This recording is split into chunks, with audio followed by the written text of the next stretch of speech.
Imagine o Brasil nos anos 1930, um país dominado por fazendeiros, com uma política que funcionava mais no café do que no Congresso.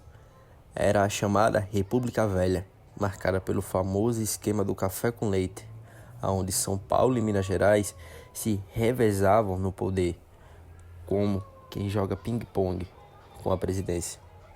Mas em 1930, esse jogo mudou. E aí que surge Getúlio Dornelles Vargas, um gaúcho determinado, bigodudo e com um faro afiado para o poder. Após uma eleição polêmica em que Júlio Prestes foi eleito, mas nunca tomou posse, Vargas lidera a Revolução de 1930. E pronto, assume a presidência sem ser eleito pelo povo. Nada democrático, mas muito estratégico. Em 1930 a 1934 foi quando ocorreu o governo provisório. A política se faz com coragem, uma das frases daquela época. Logo ao assumir, Vargas já mostrou a que veio. Ele fechou o Congresso, rasgou a Constituição com a mesma elegância com que se raspa boleto vencido e começou a governar por decretos. Nomeou interventores nos estados, ou seja, ele tirava o poder dos governadores de cada estado, acabando com os velhos coronéis, e criou ministérios técnicos. Foi um período de reformas importantes, aonde teve diversas criações, como o Ministério do Trabalho, e também passou a organizar os sindicatos. Começou a estruturar os direitos trabalhistas e também tentou modernizar a economia, apostando na industrialização.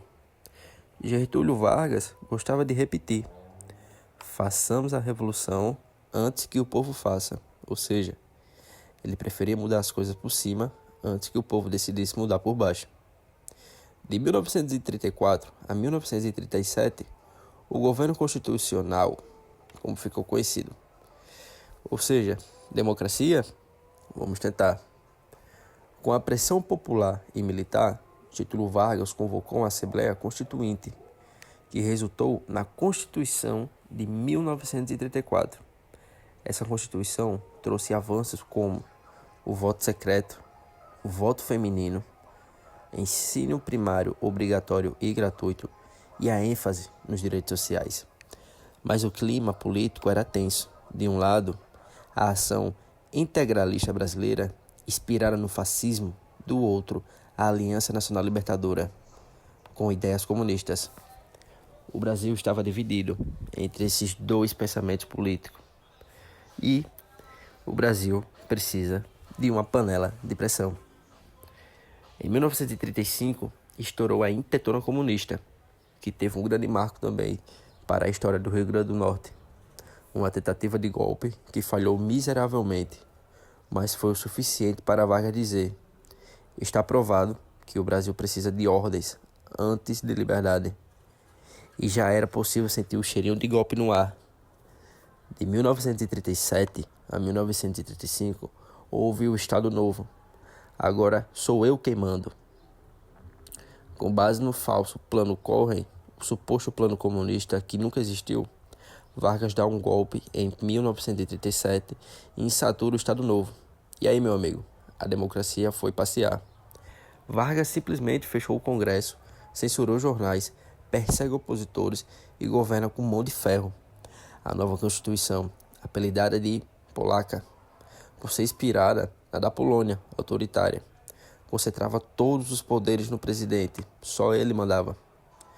Mas nem tudo era só repressão. O Estado Novo foi um período de grandes avanços, como em 1943, que criou a famosa Consolidação da Lei do Trabalho, mais conhecida nos dias de hoje, CLT, que garantiu férias, carteira assinada, jornada de 8 horas e salário mínimo.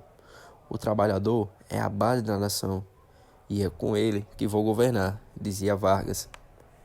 Ele investiu pesado na industrialização e criou duas grandes estatais como a Companhia Siderúrgica Nacional, a famosa CSN, e a Fábrica Nacional de Motores, também a abreviação de FNM. Enquanto o mundo lutava na Segunda Guerra, Getúlio transformava o Brasil numa potência industrial. E em 1945 teve a queda, o famoso "o jogo virou". Com o fim da guerra e o clima mundial mais favorável à democracia, Vargas começou a perder apoio. Em 1945, foi deposto pelos militares, ironicamente, os mesmos que ajudaram a chegar ao poder em 1930. Mas como bom político brasileiro também, ele não desistiu. E em 1951, houve o retorno e o fim. Voltei nos braços do povo. Na década de 50, Getúlio volta à presidência, agora eleito democraticamente, e volta com um discurso populista e nacionalista, cheio de frases de efeito e promessas ao povo. Ele também criou a Petrobras em 1953, com o lema "O petróleo é nosso". Aumentou o salário mínimo, briga com os interesses estratégicos e estrangeiros, e compra briga com a elite, mas a oposição cresce. O jornalista Carlos Lacerda era seu principal crítico. Quando Lacerda sofre um atentado e o caso envolve membros próximos a Vargas, a crise explode. Cercado, pressionado pelos militares e sem saída, o Brasil iria prestigiar algo impactante na sua história. No dia 24 de agosto de 1954, Vargas comete suicídio no Palácio do Catete. Deixa uma carta, testamento, que ecoaria por décadas e até hoje é marcada. Saiu da vida para entrar na história. E entrou mesmo. Vargas foi marcado por grandes contradições: ditaduras e democracia, repressão e direitos, autoritarismo e carisma. Foi o tempo em que o Brasil trocou o cavalo pela máquina, o latifúndio pela fábrica e o trabalhador informal por um cidadão com carteira assinada. Amado por uns, odiado por outros, Getúlio Vargas foi sem dúvida um dos políticos mais habilidosos e dramáticos que o Brasil já viu. Afinal, não é todo dia que um presidente sai da vida e entra na história com uma carta na mão e o povo aos prantos.